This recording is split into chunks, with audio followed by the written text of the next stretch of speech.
sveiki įsijungę Tarp eilučių podcastą. Aš esu Lukrecija Marija ir pas mus šiandien svečias, kurio veidą tikrai esate matę TikToko For You page, o jei dar neteko, tai tikrai siūlau susirasti ir pasiekti TikToke. Tai žmogus su kamera, nuomonė ir turbūt geresnė saviironija nei mes visi kartu. Tai... Sveikas, Emir. Tai kaip Lukrecija puikiai pristatė, esu jaunuolis, kuris nusprendė pasiimti kamerą, pasifilmuoti save, įkelti TikToką ir žiūrėti, kaip man seksis. Tai tu save vadini žmogum su kamera ir daug laisvo laiko. Jo. O tai kaip dar save pristatytum? Kas tu ir ką dar veiki? Tai tiesiog keliu TikTokus, prižiūriu augalus ir stengiuosi kurti kuo įdomesnį kontentą jaunimui, kad nebijotų atrasti naujų dalykų ir pasiekti kokių naujų idėjų. Jo. O kas tave įkvėpė ir kaip pradėjai kurti TikTokus? Ar iš pradžių tai buvo dėl smagumo, ar jau turėjai aišku planą, ką nori filmuoti ir ką nori parodyti? Tai viskas prasidėjo, šiaip jau nuo vaikystės norėjau filmuotis, kaip ten būna musically, tie visokie video. Ar taip amerikietiškų, ar lietuviškų net pasižiūrėdavai vlogerių. Tikrai fainiai ir atrodo gal ir man pabandyti, nes tikrai galimybės jau buvo ir ko nepabandžius. O kaip gimsta tavo idėjos? Mano idėjas visai gimsta ar taip iš gyvenimo, iš mokyklos, ar kai For You page scrollini kažkokiu, gal galvoju atkartoti kažką panašiai, bet net savo detalių pridėjus. Ir jo, visai lengvai, nesistengiu pergalvoti labai daug, taip paprastai ir... O tu tos video filmuoji spontaniškai, ar susiplanuoji viską, ką tu nori parodyti? Tai viską filmuoji spontaniškai, gal net į galvą, kai ateina kokia idėja, ar ten vidury darant kažko, užsirašau į telefoną, gal tą nufilmuoti. Ar taip, kad lovai guliu ar kažką tokio, kodėl dabar nenufilmuavus TikToką, kad ir dabar net atostogas yra, daugiau laisvo laiko susikurti daugiau naujų TikTokų, bet, taip būna ir tuo spontaniškai ir laiko, nes, pavyzdžiui, dabar, kai turi daugiau laiko, gali, pavyzdžiui, nusifilmuoti, išsisaugoti ir po to įkelti, kad nereiktų sukti galvos, ką dabar nufilmavus ir jo. O tu moki suderinti laiką tarp mokslo ir filmavimų tų savo videokų? Stengiuosi tikrai suderinti viską, gal labiau skirti laiką mokslam, bet ir tuo pačiu suspėti nufilmuoti kažką, kaip ir mamos frazę pasakysiu, jeigu nori visur gali suspėti, tai aš neimu šitą frazę ir viskas kaip ir gerai kol kas einasi. Tai labai fainiai. O atsimeni patį pirmą savo video, ar patį tą momentą, tą jausmą, kai filmavai, gal papasako, kaip jauteisi? Tai jau iš pradžių laišiau gėles ir taip jau pradėjau diskutuoti su keliais draugais savo, gal pradėti kelti, nes buvo vasaros atostogos ir nebuvo ant tiek jau ką veikti, tai galvoju, ko nepabandžius naujo, nes vis tiek, kiekviena diena beveik tokia pati ir galvoju, gal pabandyti įkelti tą vlogą, nes jau mintyse turėjau kažką ar filmuoti ir iš pradžių diskutavau, ar į YouTube'ą pirmiau kelti, ar į TikToką ir laistydamas gėles tikrai susipratau, kad nufilmuosiu, įkelsiu ir pažiūrėsim, kaip man toliau seksis. Tai dabar nuo to momento jau dabar sėdžiu podcast'e, tai, pasiekimas jau yra. Jo. O tu planuoji kažką kelti ir į YouTube'ą dar? Kol kas galvoju dabar auditoriją susirinkti TikTok'e, o po to gal pereiti į YouTube'ą, nes, kiek žinau, TikTok'as labiau skirtas ten trumpiem video, iki 30 sekundžių, o YouTube'e jau ten labiau kokie ar vlogai, ar kažkas panašaus. O kas tau labiau patinka, vlogai ar tie tokie trumpi skečai, tokie buitiški arba iš gyvenimo? Aš sakyčiau, gal labiau skečukai tokie paprasti, iki ten 15 sekundžių, nes jie tokie labiau juokingesni, bet kad ir TikToką keliu tos vlogus, jie gal daugiau užtrunka laiko viską sumontuoti ir jie nelabai gal daug ir peržiūrų sulaukia, nes TikTokas, kaip ir minėjau, skirtas ten 15 sekundžių montažiukam, tai gal labiau tos vlogiukus į YouTube'ą, tai vat. Fainiai. O šiaip TikTokas tave kažką išmokė kalbėti viešai, priimti kritiką arba pasitikėti savimi? Tai jo, viską, ką paminėjai, tu manęs ir išmokė taip pat ir nebijoti kameros, filmuotis prieš ją, aplinkinių taip pat nuomonės išgirsti ar kokių komentarų, ne tik kad ir teigiamų, bet ir neigiamų, priimti tuos neigiamus komentarus. Tai va. O ar dažnai jauti spaudimą kelti ne tai, ką pats norėtum, o kas būtų priimtina kitiems ir išpopuliarėtų? Tai keliu, ką aš manau, kas man patinka, nes, aš tikrai manau, kad tas video, kurį kėliau, atras tam tikrą žmogų, kuriam, pavyzdžiui, reiktų jo, ar kad ten būtų tai koksai juokingas, ar kaip tik koksai gal su psichologija susijęs, kad ten kaip nebijoti įkelti kažką, kaip nebijoti kalbėti prieš kamerą. Ir tai jo, aš tiesiog keliu, kas man atrodo yra įdomu, o kas jau pamatys tą TikToką, tai jau čia ne aš nusprendžiu, kas atsirinks peržiūrėti tam ir reiks. Tu pats paminėjai, kad dažnai jauni žmonės sulaukia kritikos ir neigiamų komentarų. O kaip tu su ją kovoji, kaip tu reaguoji į ją? Aš kažkaip, nežinau, savimi irgi didžiuojas, kad iš pradžių blokuodavau tos komentarus, ar kad ten ir anketas, net iki dabar tos anketos yra užblokuotas nuo to pačio pirmo vlogo. Bet, iš pradžių buvo toksai gal, jau nebekelti, nes aš dar galvojau, bet tai kaip dabar bus, kai baigsis tos atostogos, nueisiu į mokyklą ir čia bus, sakys, čia tas, kur tipo įkėlė TikToką, ar ten, pavyzdžiui, yra toksai. Bet aš nelabai taip ir pergyvenau, tai gal tiesiog kėliau, o taip, nežinau, perskaitau tos komentarus visus tikrai, ar ten pasisemiu gal kokių idėjų, jeigu būna taip, o ten, jeigu neigiami kokie, aš perskaitau, bet tai, kad ten būtų ne viskas man depresija, jau aš sudarau tarp 4 sienų ir užsiprivatinu tą TikToką ir viskas. Ne, taip tikrai nėra.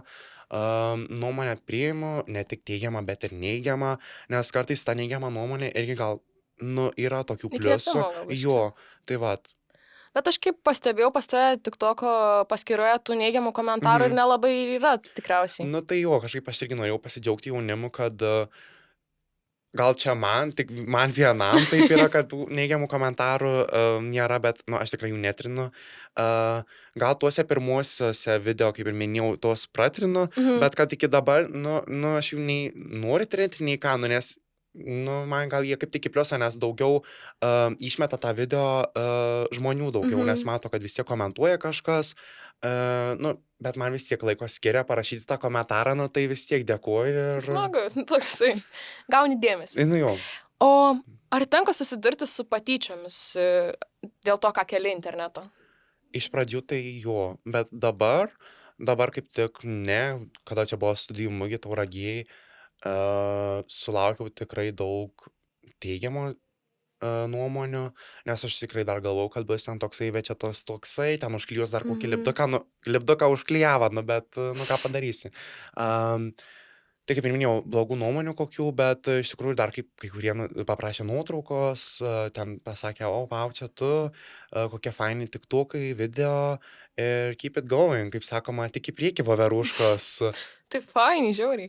O ar manai, kad to turinys gali įkvėpti ir paskatinti kitus jaunus žmonės kurti, kelti ar daryti tai, ką jie nori? Aš manau tikrai, jeigu tu nori, tu gali kelti, nes pasaulyje tikrai reikia įvairovės, dar jos pilnai nėra.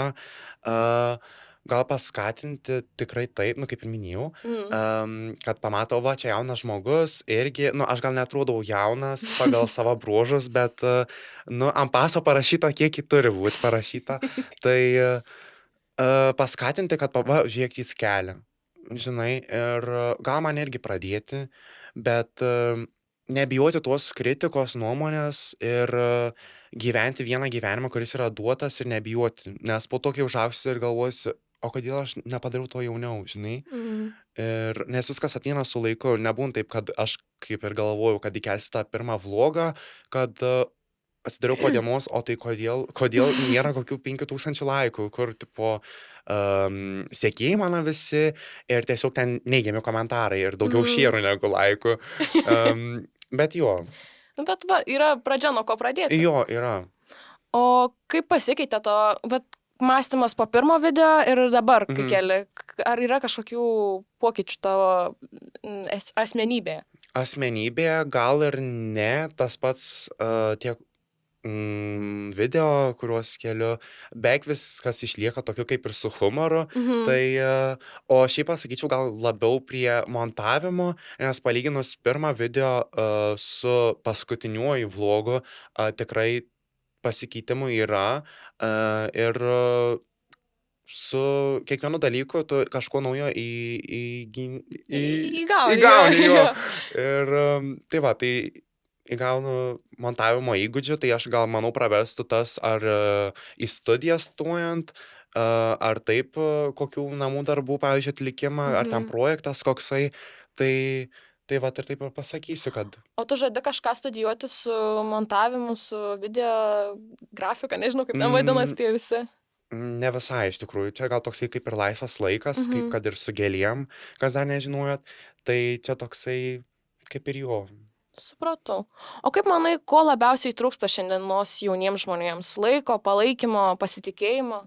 Aš sakyčiau visko, ką tu išvardinai, bet dar taip pat ir drąsos, nes sakyčiau visi tokie kaip ir užsidarę, bijo kažką naujo atrasti, bet tikrai nebijokit. Tos kritikos tikrai sulauksit, nes visi esam, ne visi esam tobuli ir, tikrai, nesam. Kad ir tos pop žvaigždės sulaukia tų neigiamų komentarų, taip pat išdrįsti kurti kažką. Nes, tu nežinai, kas gyvenimas tavęs laukia ir gali tau praversti ateičiai ir kalbėtis. Svarbiausia kalbėtis. Kalbėtis. O ko norėtum, kad suaugusieji geriau suprastų apie jaunų žmonių pasaulį? Ko tikiesi iš suaugusiųjų? Aš manau, palaikymo tikrai, ir palaiko, pavyzdžiui, kad ir tėvai gal supratimo, kad, žiūrėk, aš dabar filmuosiu ir, čia yra mano gyvenimas, aš darau, ką aš noriu, ką širdis geidžia, žinai. Ir turbūt tiek. Jo. O kaip pasikeitė tavo santykiai su draugais ar klasės draugais nuo tada, kai pradėjai kelti video?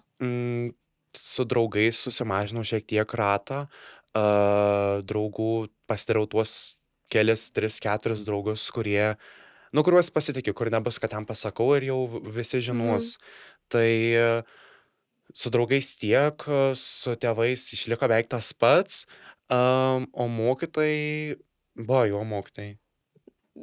Davai, jau paminėjai mokytojais. Mokytojais paminėjai. Tai va, mokytojai irgi net nesitikėjau, kad socialiniai tinklai taip greit veikia, kad ten apeis visą miestą ir jau sakys, mačiau ten tavo TikToką, For You page. Ir, šiaip fainai iš tikrųjų. Gauni tokį ryšį, kad, patinka, kad faina, ką tu keli, žinai, ir įdomu. O kai kėlei patį pirmą video, kaip reagavo tavo draugai? Ar jie palaikė tave, ar kaip? Tai jo palaikė, sakė toliau tęsti, tai aš jų paklausiau, nes aš galvoju iš pradžių užsiprivatinti, nekelti daugiau, nes irgi buvo tas jaudulys, bandžiau tą pirmą tik to, kad tobulint, bet su tuo laiku ir ateina tie tobuli video, bet, jo, palaikymas svarbiausia ir toliau tęsti. O kaip matai savo kūrybą ateityje? Ar žadi tęsti toliau, ar kažką nori naujo? Tai tikrai, manau, tęsiu, nes noriu pažiūrėti, kas toliau manęs laukia, nes aš ir kai pradėjau negalvojau, kad ten ar į podcastą būsiu pakviestas, ar taip nuotraukų kokių prašys. Tai tikrai tęsiu ir noriu pažiūrėti, kas toliau laukia manęs, koks kitas etapas ir ką nuveiksiu toliau. Gal jau reklamas darysim, Birutės vandenį ir dar ką nors. O turi kokių nors patarimų kitiems jauniems žmonėms, kurie galvoja pradėti kelti video? Tai kritikos tikrai sulauksit, reikia juos nebijoti, užsiauginkit skūrą, nes juos reiks tikrai drąsos. Ir darykit kuo viską anksčiau, kad žinotumėt, kas laukia ateityje, nes, pavyzdžiui, su drąsa, tau ir juos reiks ir kai suaugsi. Ar ten į naują darbo pokalbį, ar kažkur kitur.